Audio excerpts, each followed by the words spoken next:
মৰমৰ ছাত্ৰ ছাত্ৰীসকল সকলোকে মই মোৰ ইউটিউব চেনেললৈ স্বাগতম জনাইছোঁ। আজিৰ এইটো ভিডিঅ'ত আমি আলোচনা কৰিম অনুশীলনী 12.1 দিয়া প্ৰশ্ন নম্বৰ 7 আৰু 8।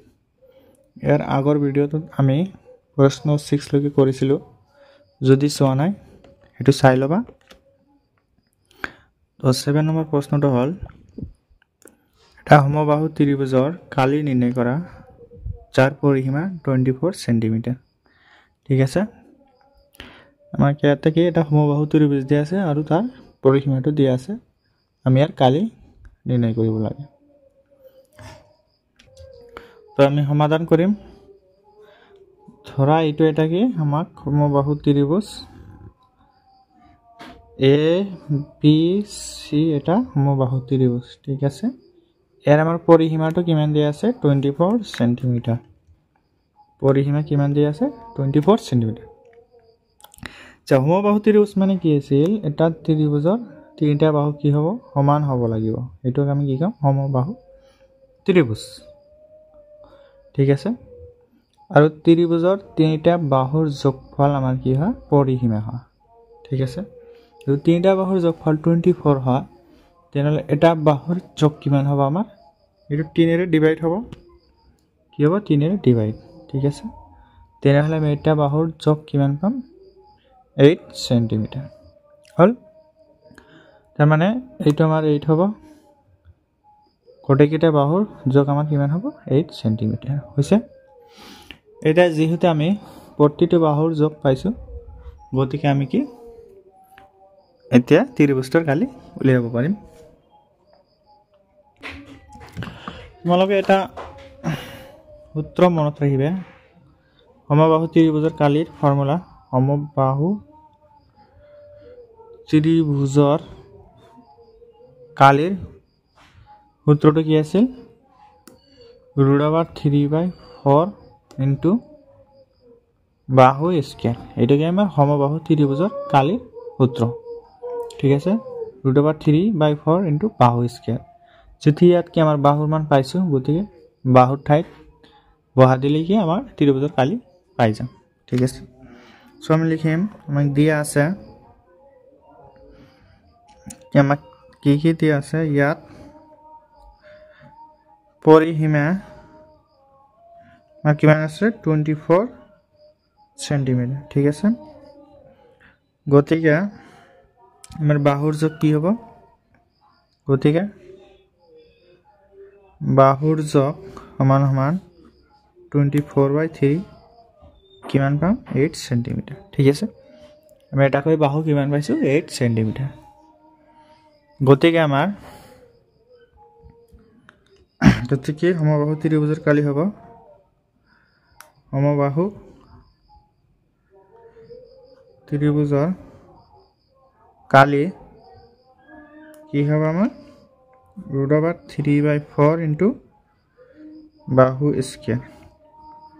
√3/4 থাকিল, এটা বাহুৰ ঠাইত আমি কিমান বহাম 8, যেহেতু এটা বাহুৰ যোগ কিমান আমাৰ 8, দেখি কি হ'ব এইটো 8 স্কয়ার।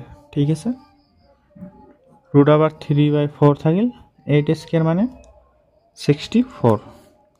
ঠিক আছে, 8 স্কয়ার মানে কি আমাৰ 8 পূৰণ 8, এটা আমাক কিমান হ'ব 64। ঠিক আছে, এখানে এটা চোৱা 64ক আমাৰ 4 ৰে কিমান বাৰ কাটা যায় 16 ৰে কাটা যায়। ঠিক আছে, গতিকে আমি কি পাম এইটো 16 ভিতৰত থাকে কি আমাৰ √3, এটা আমাৰ হ'ব কি এককটো সেন্টিমিটাৰ স্কয়াৰ।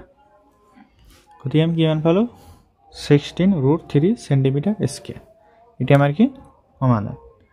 ঠিক আছে, এটা আমাৰ কি সমাধান হৈছে। এতিয়া আমি 8 নম্বৰ প্ৰশ্নটো সমাধান কৰিম।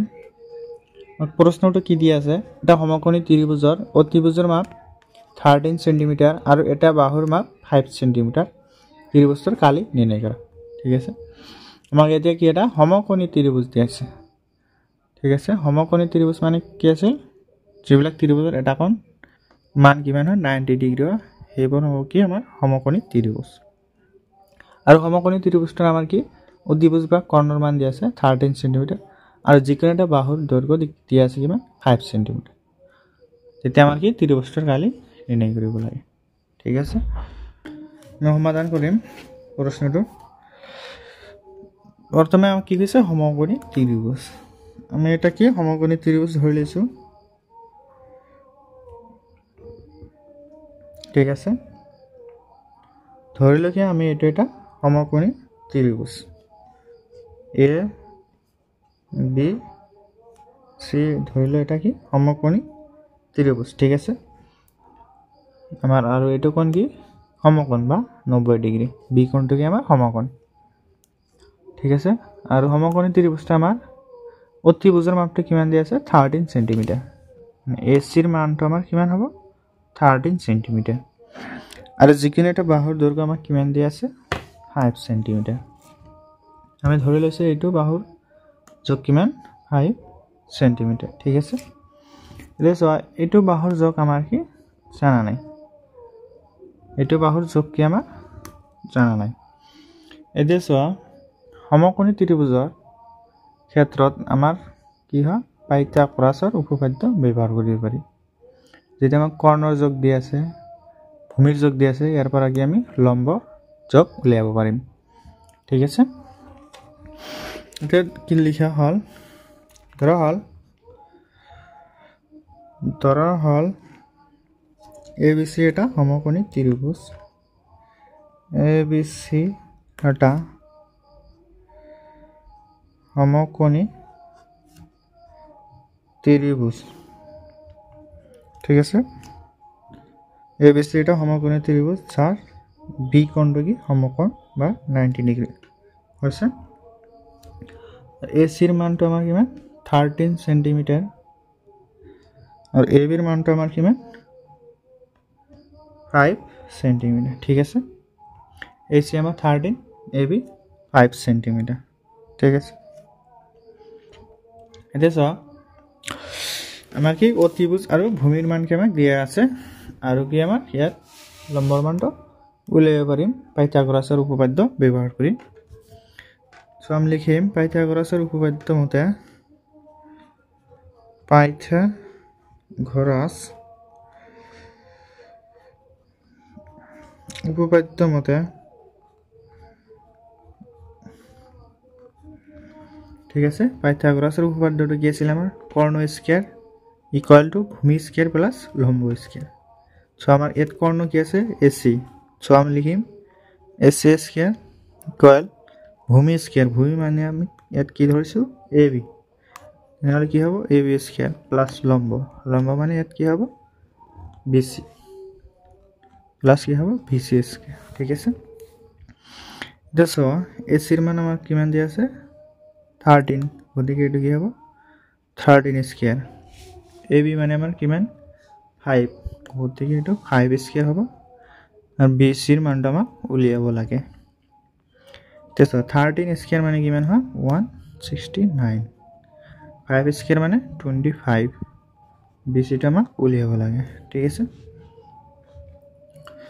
তেছো 169 থাকিল 25 to যদি আমি ইফালে লৈ হয় এটা কি হবে আমাৰ মাইনাস হ'ব ইকুয়াল টু BC স্কয়ার থাকিল ঠিক আছে 169 এর পর 25 মাইনাস করে কিমান থাকে আমার 441 কিমান পালো 144 ইকুয়াল টু BC স্কয়ার ঠিক আছে সো আমি BC স্কয়ার কিমান পালো 144 তেসোয়া BC স্কয়ার 144 মানে আমাক কি লিখা যায় 12 স্কয়ার লিখা যায় 12 স্কয়ার কিমান হয় 144 ঠিক আছে সো ইফালকার স্কয়ার ইফালৰ স্কয়াৰ কি হ'ব ক্যান্সেল হ'ব অকল কি আমাৰ BC ৰ মান কিমান পাম 12 BC ৰ মান আমি কিমান পালো 12 সেন্টিমিটাৰ সো আমাৰ BC বাহুৰ যোগ কিমান পালো 12 সেন্টিমিটাৰ 12 সেন্টিমিটাৰ ঠিক আছে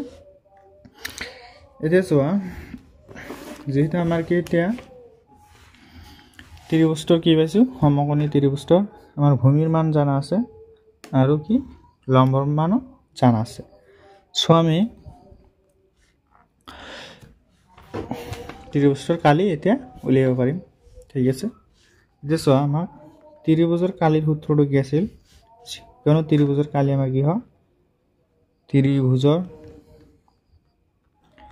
কালি কি আছিল আমাৰ হাফ ইনটু ভূমি ইনটু উন্নতি হাফ ইনটু ভূমি ইনটু উন্নতি ঠিক আছে এই ক্ষেত্ৰত চোৱা ভূমি মানে আমাৰ কি হ'ব ইয়াত ভূমি মানে এইটো এ বি মানে এটা আমাৰ কি হ'ব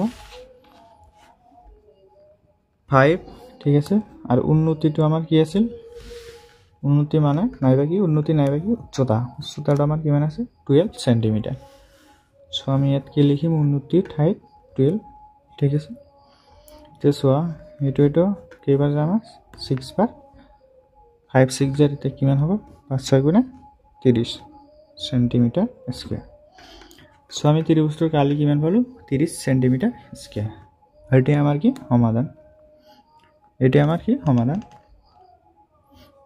ঠিক আছে থ্যাংক ইউ সকলোকে